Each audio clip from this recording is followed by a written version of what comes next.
Guys, siapa yang nggak kenal sama yang namanya si manis jembatan Ancol? Jadi pada tahun 1995 ada seorang pelukis yang biasa nongkrong di jembatan tersebut kan. Nah, pelukis tersebut didatangi sama seorang perempuan. Katanya dia minta dilukis. Pas lagi dilukis gitu, tiba-tiba perempuan itu menghilang gitu aja Dan langsung muncul sosok menyeramkan seperti ini. Nggak itu aja, pas malam harinya si pelukis juga dimimpiin sama perempuan tersebut. Ternyata perempuan itu adalah bernama Siti Arya. Siti Arya ini dulunya kembang desa dia itu cantik banget. Sampai akhirnya si Siti Arya ini menjadi korban pelecehan beberapa pria di desanya tersebut. Tidak hanya dilecehkan, si Siti Arya ini akhirnya meninggal dunia dan mayatnya itu dibuang di jembatan tersebut. Makanya sampai sekarang si Siti Arya ini selalu menghantui orang-orang yang lewat di jembatan tersebut.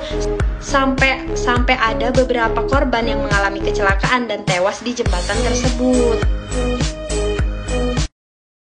Guys, parah banget. Karena ketahuan memelihara tuyul, sepasang suami istri ini rumahnya dibakar Jadi ceritanya sepasang suami istri ini punya hutang yang banyak banget kan. Mereka itu udah kelilit hutang, tapi mereka nggak punya uang sama sekali. Karena udah buntu, sepasang suami istri ini memutuskan untuk memelihara tuyul Setelah mereka memelihara tuyul, mereka punya uang yang banyak dan mereka bisa melunasi hutang-hutang mereka. Dengan persyaratan suaminya ini harus bertapa setiap malam di tempat yang benar-benar angker. Tetangganya itu udah mulai curiga kan. Ditambah lagi kelakuan si cowok ini benar-benar mencurigakan Iya, kalau berjalan itu seperti menggendong sesuatu, tapi nggak ada yang dia gendong sama sekali. Dia kayak menggendong tuyul gitu kan. Karena akhirnya curiga sama kedua suami istri ini, para warga akhirnya memutuskan untuk mencari tahu. Dan ternyata setelah mereka benar-benar mengetahui hal tersebut, mereka murka dan mereka membakar rumah sepasang suami istri tersebut. Guys, begini nih azab penimbun minyak goreng. Dia meninggal di dalam kuali gorengan. Jadi ceritanya di daerah ini minyak itu langka banget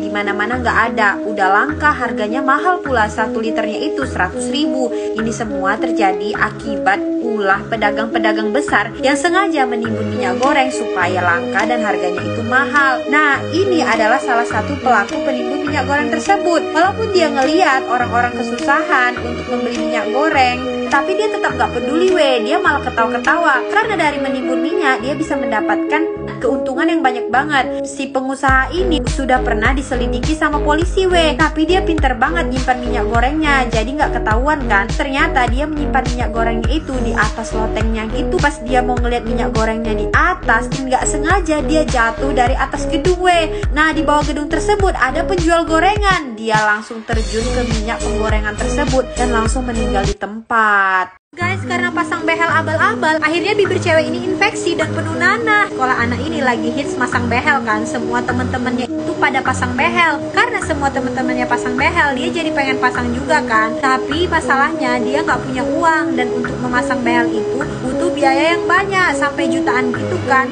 Akhirnya karena udah pengen banget pakai behel, dia pergi ke tempat pemasang behel abal-abal dan bener dong, di tempat itu pasang behel murah banget, cuma sekitar 600.000. Nah, sekarang dia udah merasa cantik dan kece seperti teman-temannya yang lain kan. Tapi beberapa hari kemudian tiba-tiba mulutnya itu mengeluarkan darah gitu dan mulutnya itu luka-luka, sampai akhirnya mulutnya itu bernanah-nanah karena udah kesakitan banget. Orang tuanya ngebawa dia ke dokter kan, dan dokter bilang ternyata dia mengidap infeksi dari besi behel yang terpasang di giginya. Besi behel yang terpasang di giginya itu mengandung banyak bakteri, dan dokter menyuruh dia untuk melepas behel abal-abal tersebut.